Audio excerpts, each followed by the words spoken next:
12 minutes is one of the most thrilling and immersive games I've played in a while.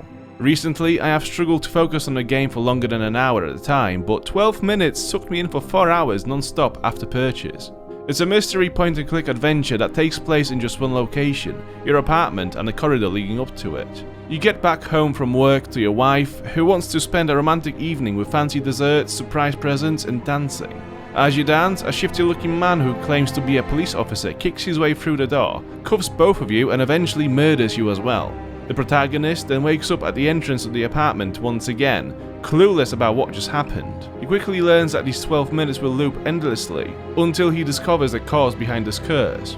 I will not go into too much detail about what the story is or what actions you have to complete to uncover the mystery, as spoiling anything in this game would literally ruin the whole thing, as the story and the suspense holds it all together.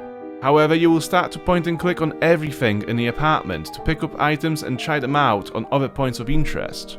Eventually, you will start discovering new clues that will uncover further clues. This will throw you into a rhythm where you can plan out your next loop and step by step, action by action, eventually complete the game.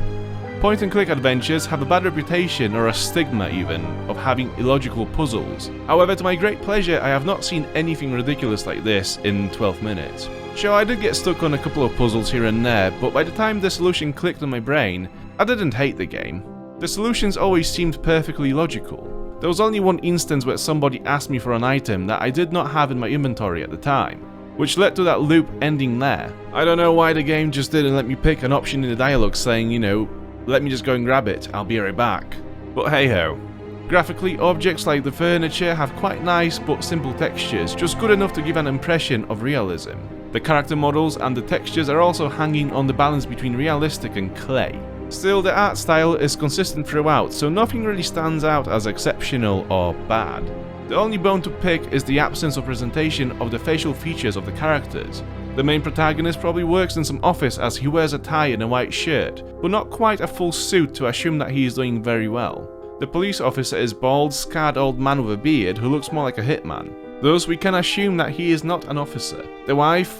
Well, we don't really know much about the wife. Still, although we can tell a lot about the characters from the costumes, we don't really know them because we've not seen the faces very well. The soundtrack mostly consists of atmospheric string instruments and piano, quietly humming along to the story in the background. It isn't something that comes through a lot, but when it does, it can add gravity to certain situations, so it works. Notably, the voice acting is what the studio has put a lot of money into. The studio managed to get James McAvoy, Daisy Ridley and Willem Dafoe of big screen fame to act the main characters. This investment has really paid off because the delivery of the dialogue and the story by these three is just perfect. I managed to complete 12 minutes in 3.5 hours, adding another 30 minutes after the credits, trying to see a few things I might have missed at first. However, by looking at reviews on Steam, it took some people around 10 hours to complete the game. Considering that this game can be completed in just one session, is it really worth £20 or $25? Well, no, because you can get so much more for this money anywhere else. However, when 12 minutes goes on sale with 50% off, I strongly recommend giving this a go.